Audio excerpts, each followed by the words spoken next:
Hello once again, watchers of good movies. My name is Nick Pell and this is my review of Zombieland 2 Double Tap. Now this is the sequel to the 2009 horror comedy Zombieland, and it stars the same original cast: Woody Harrelson, Jesse Eisenberg, Emma Stone, and Abigail Breslin.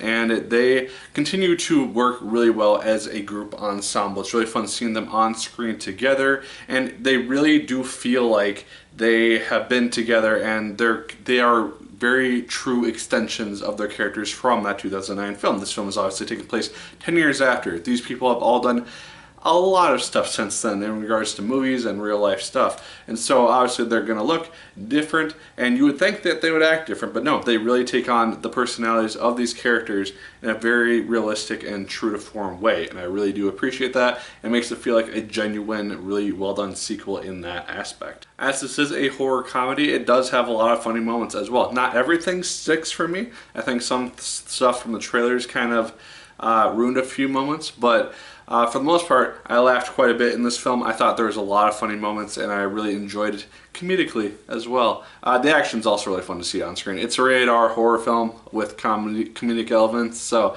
they go all out with the gory kills and the zombie deaths and all that type of stuff, so that's really fun to see also. And you can also tell that they are very well versed in how to survive Zombieland at this point, because assuming that the same amount of time has passed for these people as in real life, it's been 10 years and they've been surviving for 10 years, they are pros at this point. They know how to take down like a swarm of zombies. They have a very strategic way of doing it, which they've mastered over the course of many years. And you can just see that exemplified. They never really are in panic mode, except for maybe one scene or two. But for the most part, when they're on their A-game, they are on their A-game. They know how to take down a zombie strategically, and it's really cool to see. I do have a couple negatives though.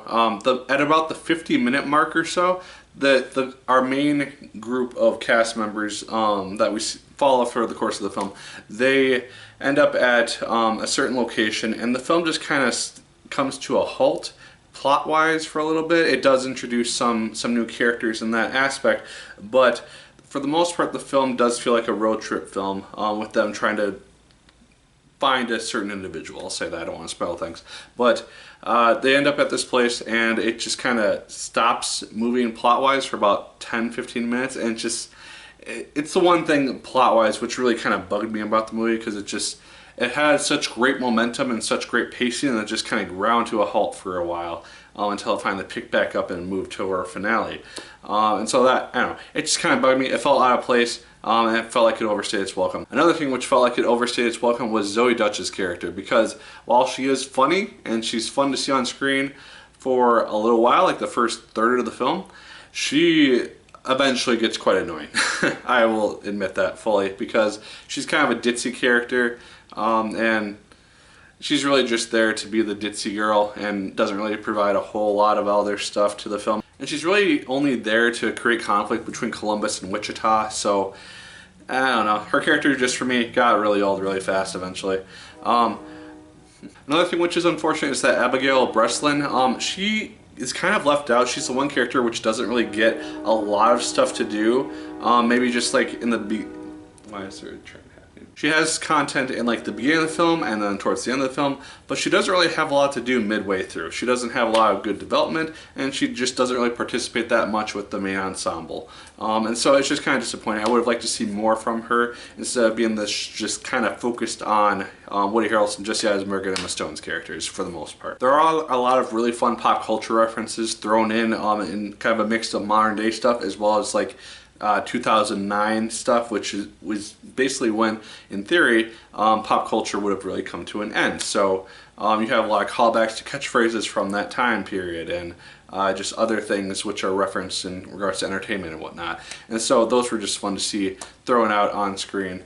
And then after the movie's done, don't leave right away, because there is a mid-credit scene which is hilarious, and I highly recommend checking it out. It is about 30 seconds into the credits, so yeah, just stick around for a little bit because it's worth it. Overall, guys, I really did enjoy Zombieland 2 Double Tap. I thought it was a really fun sequel. It was a very true to form sequel. It had a lot of laughs. The cast is fantastic together.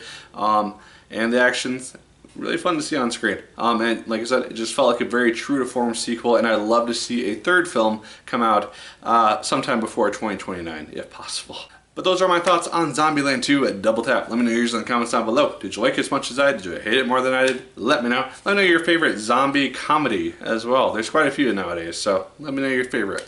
Like, favorite, comment, and subscribe once again if you so choose. I appreciate it immensely. And as always, my people, my name is Nick Pell. And once again, keep on watching.